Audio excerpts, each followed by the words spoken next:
Hello, everybody. It's me. I'm the Nutty Professor, and I'll take this off so that you can see it's really me.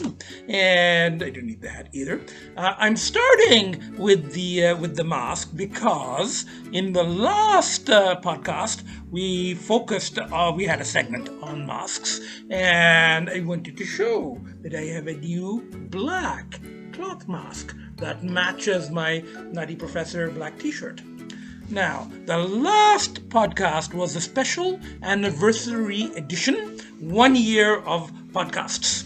Today's episode is also a celebratory edition, and there are 3 celebrations, but I'm going to be slightly opaque in some of the details for privacy concerns. Now, the first item to be celebrated, and really, this is going to be a week from today. But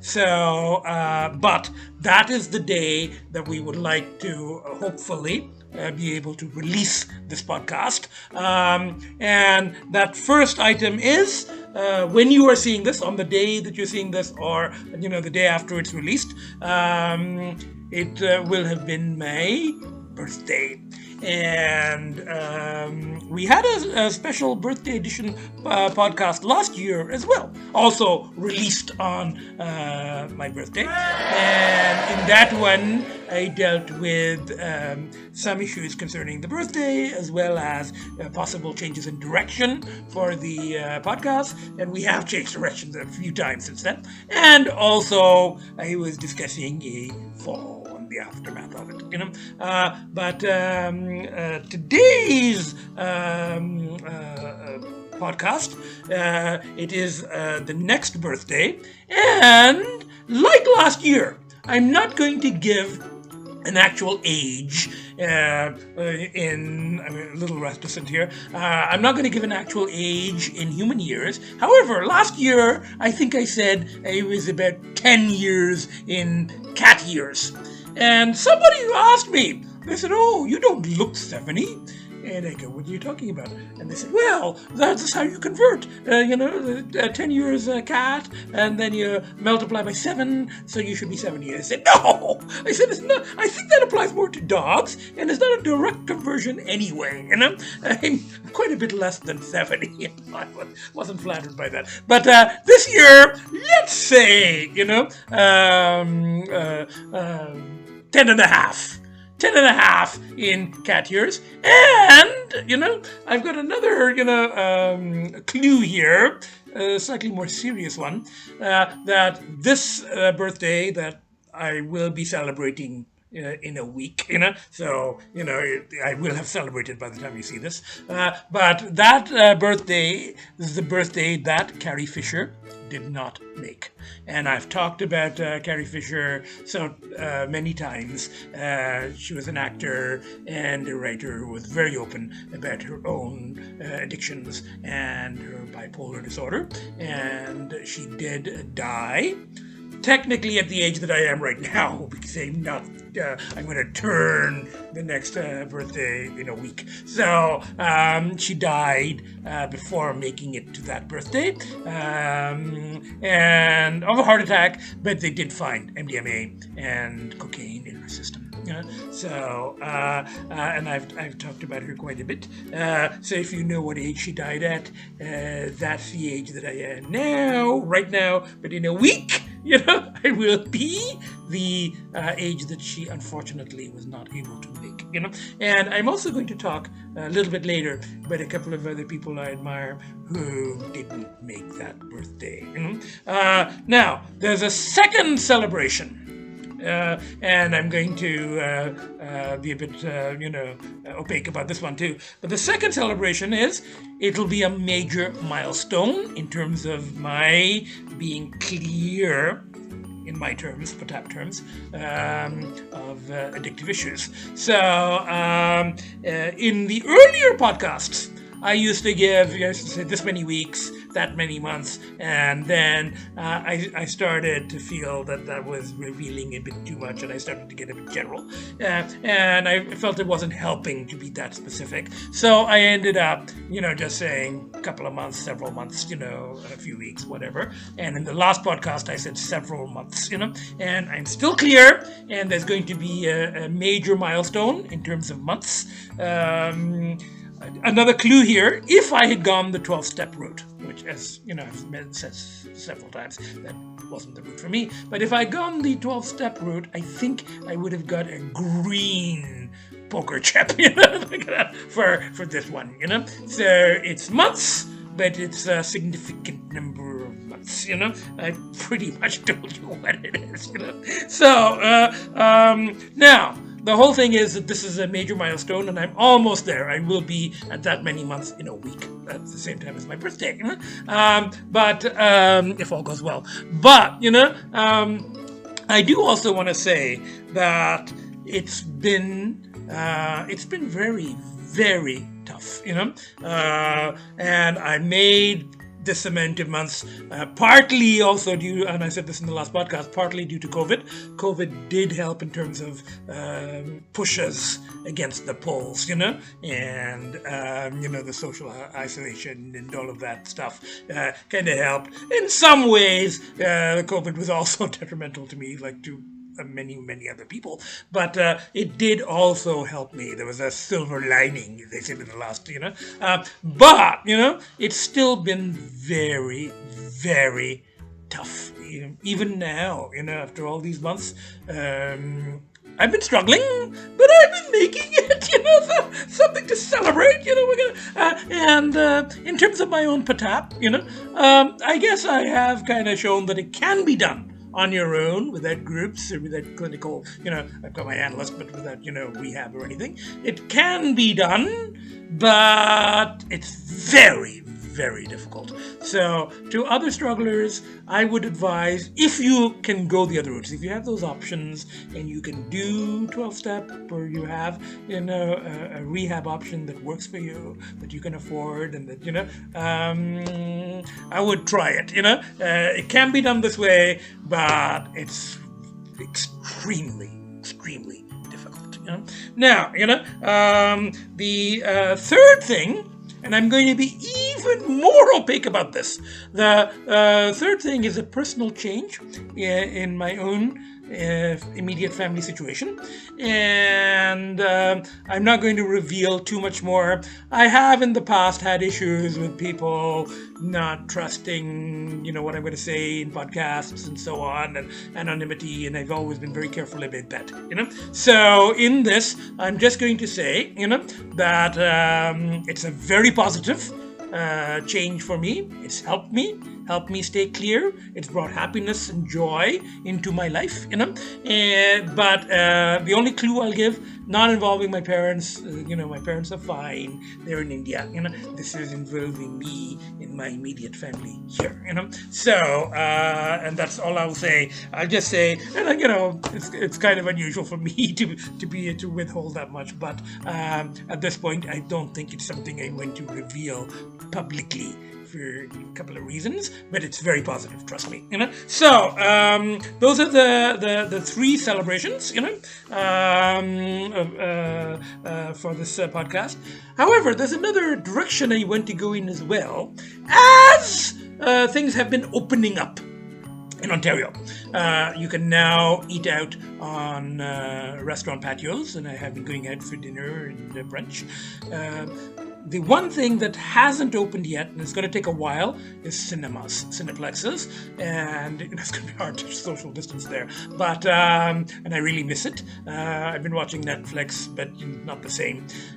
However, there is a close second for me that has opened up, and that is the Art Gallery of Ontario. I have a annual pass, and they opened up a couple of weeks ago, actually on July the 2nd. And the new protocols are, you have to book your time in advance online. So I did that, for July 2nd, the day they were opening. You have to line up at, the various galleries inside, only 20 in this one, 50 in that one, 10 in that one, the different rooms. And you have to wear a mask, which is fine with me. I have masks, and that's why I got this one. Going to the art gallery. I want to be artsy, but I have a black mask. So, on July the 2nd, when I went back to the art gallery again after 4 months closure, I was very pleased to see that there was an exhibition of one of my favorite photographers of all time. Her name is Dianne Arbus. She came from a wealthy family. She lived in New York, and her subject matter was mostly marginalized people. She unfortunately committed suicide in 1972, the age of 48, and she did suffer from depression throughout her life. Now, as I said, she tended to photograph marginalized people. So, people such as junkies, alcoholics, nudists, transvestites, female impersonators. Those are the terms that were used back then. And, in the descriptions of her work on the wall of the gallery, they say transvestite, or, now I think we would say, politically correct, LGBTQ community. And circus people, dwarves and midgets, and again, I think that's the old terms. It's not, politically correct anymore. Now, while I was there was some, information and comments and, quotes, as well as the photographs, and they're bleak, but they're beautiful in their own way. And she really had a vision, and she, one of the comments, a critic made was that these are people that would have been called abnormal back then. I've never liked that term in psychology, and my psych lecturers, when talking about quote abnormal psych unquote, I always didn't like the term, and would bring up what's normal, what's abnormal. And the critic said that the people that she photographed were rather than abnormal, they were actually more honest and open in many ways. In Jungian terms, I would say that they are they don't hide the shadow as much, but as the critic said, that leaves them more vulnerable, and she kind of caught that vulnerability in her pictures, and there was another quote there that she doesn't, her pictures, her photographs didn't really persuade, rather they just helped understand, they didn't try to reform, or persuade. Oh, this is freaky, it was just to show this is to understand and to know countercultures and people living at the edge, so and I like that quote, and there was another one saying that this is from one of her mentors, a woman photographer, and she liked that quote. The quote was that if you are very specific in your art, you may also, end up accessing the general. And I could kind of relate to that because my own writing, and I do write about marginalized people, addicts, just today. But the whole thing is my own writing is very specific, to my own struggles and to the people that, I have encountered, But hopefully there are also, the specific can also lead to general, issues, So, now there were also some celebrities that she photographed, celebrities of her day, but these were mostly kind of quirky, offbeat celebrities. Give some examples: Norman Mailer, the controversial writer, James Brown, the singer, Marcello Mastroianni, the Italian actor who appeared in a lot of Fellini films, and he often played Fellini's alter ego. So in 8½, he played a director who was going through a divorce, and and it was very surreal and following Fellini style. I love Fellini films, and he also played the protagonist in La Dolce Vita. Who also at the end committed suicide, But there was also a picture of Christopher Isherwood. Now, Christopher Isherwood was a British writer. He left England in the 20s and he moved to Berlin, 20s and 30s, and he was part of the whole art scene there, and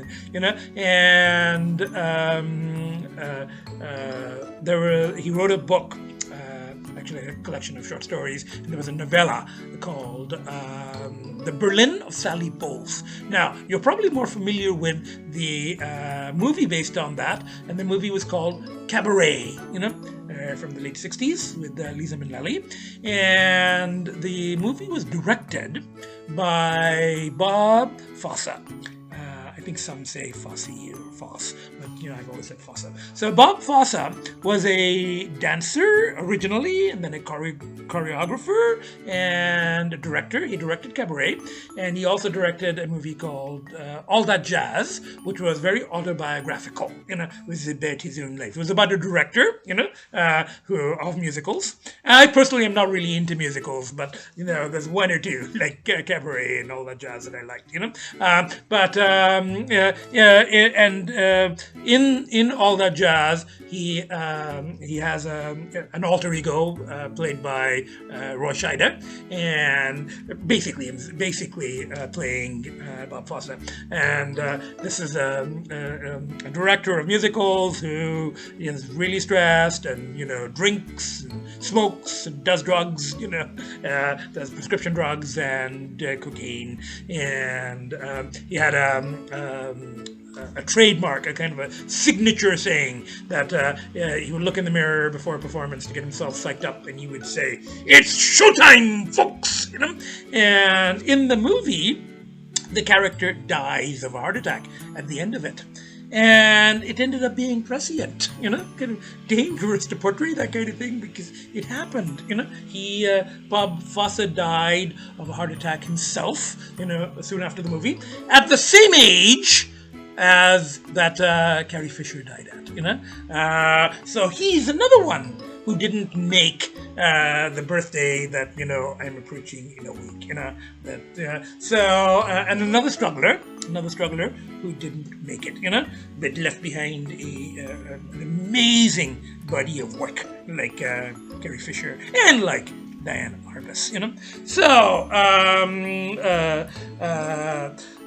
I want to kind of end this with saying that in the next podcast, I want to, where we're probably going to go back to live taping. My former student producer is willing to do a live podcast, maybe outside, maybe back to the cars, something fun, car collection one. So we're going to come to that. In the meanwhile, personally, the goal is to stay clear that we're making one big milestone here. So we got to go for the next milestone, which will be a year, So to stay clear, work on podcasts, work on writing, try to publish, all of that stuff, And I want to end this by saying that it was a celebratory podcast, but that also ended up being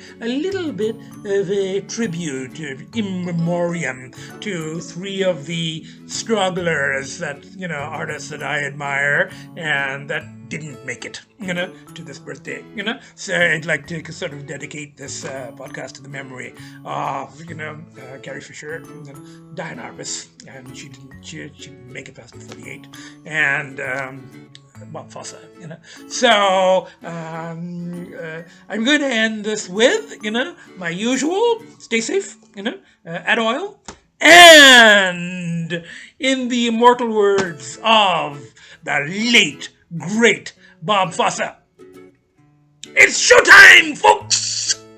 See you at the next podcast.